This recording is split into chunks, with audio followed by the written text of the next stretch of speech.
Dudes, I own so many old cameras. And most of them don't even work, but I just love the look and the feel and the history that every single one of them holds. And it's always been a dream of mine to repurpose them and get them working. So in the height of quarantine, when Raspberry Pi released What's in This Box, whoo, I knew exactly what I wanted to do with it. I don't know if y'all are ready for this. To be frank, I don't know if I'm ready. Who's Frank? That's such a bad joke. Every time I just making bad jokes. Jeez, just open the box, Becca. You see, friends, the word code, command, Python are all terms I really had no interest in knowing more about until I saw that Raspberry Pi put out this new camera mod. It supports interchangeable lenses, and natively it supports C and CS mount lenses that my 16mm Bolex uses. Hold on, I got one more. They're literally the cutest little lenses. Aren't these so adorable?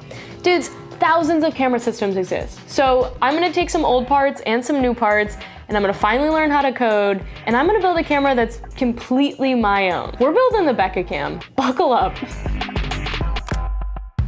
This is a Raspberry Pi 4. It's a super tiny computer that is highly programmable, and folks have used these to program everything from smart mirrors to portable arcades to COVID case counters and even hella smart, super techie greenhouses. I mean, these are tiny boxes that, if you know how to code, can do pretty much anything. And this is Raspberry Pi's HQ camera mod that connects right to the Raspberry Pi. So far so good. Until, hello from the floor on day one. This is what it's come to. .get not found. At its most basic level, to take a photo with the Raspberry Pi Cam, you have to type code into a terminal. What?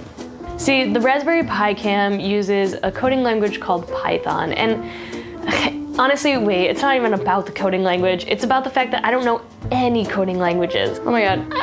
What the f does too many arguments mean? That means nothing to me. That literally means nothing. Stay calm, Becca. I mean, there's no camera interface here. There's no easy way to just click a button and bring up the camera preview. Literally on every single step, there's a problem. So I was able to take a couple photos today, which is hella exciting, but tomorrow's gonna be all about finding a program that I can run so that I don't have to type a code into the terminal every time I wanna take a photo.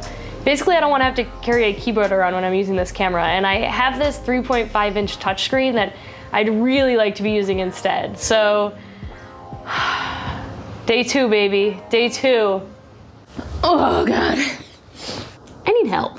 So we're reaching out to the IG buds because shout out to all my IG buds. You know I friggin' love you guys. Hopefully someone comes through.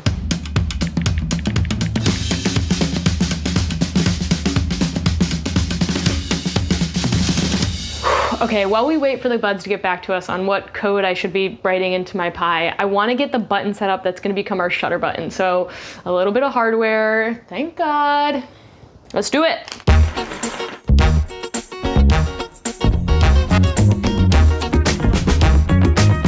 You gotta love a good button. Just like I knew you would, the IG buds came through for your girl. Basically, you were like, Becca, you should have read the manual like 3 more chapters. This is the official Raspberry Pi camera guide. I love her. I love her so much. Y'all were like, there's a code in there for programming a selfie stick. And I'm not making a selfie stick, but I am making a camera that uses a button to take photos, which is what a selfie stick does. The only problem with this code is that every time I was pushing the button, it was freezing the preview. So I called a friend who called a friend who wrote me a line in the code that basically cuts the program after it takes a photo. And then I created a desktop shortcut that opens the program and runs it every time I want to take a photo. It's not quite as perfect as I would have liked, but I will take what I can get at this point and it gets my camera working, which means I can move on to hardware. I woke up this morning and I thought, finally, it's hardware day. Ah, let's go!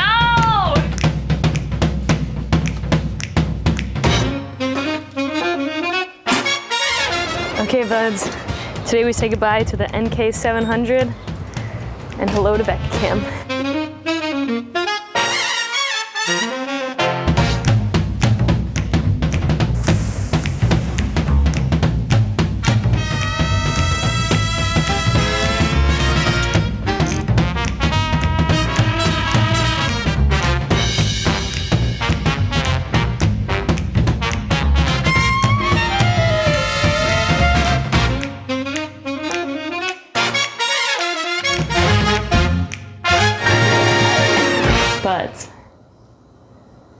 the moment of truth. And I'm really nervous and I'm really friggin' excited. We're gonna plug this camera in and we're gonna see if it powers up. We're gonna see if it takes a photo. We're gonna pop one of those old vintage lenses on from my Bolex. I'm just like taking a moment to soak in the happiness just in case everything comes crumbling down.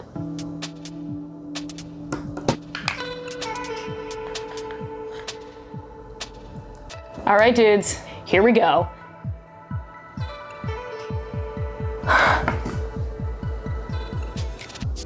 It worked. It worked. It worked.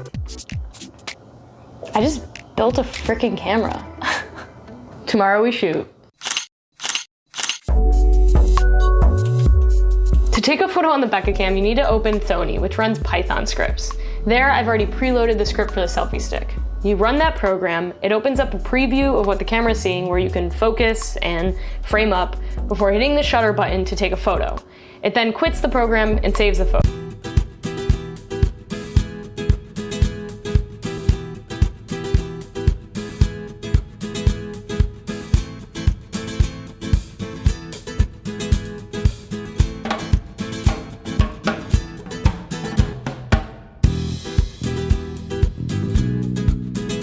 I first came back from shooting with the Bekacam for the first time, the photos actually looked like this. I truly don't know what I'm doing wrong at this point, but what I do know is that when I just use the terminal and type a simple command into the camera, it takes higher res photos. So I got my keyboard and just a totally normal day out shooting with my computer. I'm gonna link all of the parts that I used to make this below, and if you get those parts or if you already have all of this and you have some code, put it down below or shoot me a message on Instagram. I'd love to see what you guys are coming up with, and hopefully you're having better luck than I am. So, the Bekacam. Would I send this to anybody to review? No. Is it as first gen as they come? Yeah, absolutely it is. Do I know what I'm doing? No, I still have absolutely no clue what I'm doing. But this was actually a really fun challenge now that I'm done with it. In the heat of it, not so much, but now we're good. But outside of the software hellscape I have been truly living in for the last week, the sensor's actually really cool and super capable for the $50 it'll run you. And I mean, that's not even the point. The point is, I jumped into this project with a large amount of knowledge of camera hardware and zero knowledge of camera software, and I did come out of it with a semi-working camera.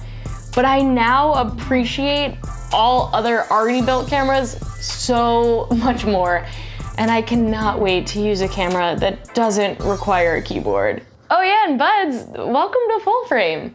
This is a place for us to talk anything and everything cameras, from the tech that surrounds them to the new lenses that are coming out to, I don't know, maybe building something again soon. What fascinates you about the camera world? What do you want to know more about? What do you want me to build next? I really appreciate you being here, and I hope that you and everyone that surrounds you is well, and we'll be seeing you again real soon. Be well, buds.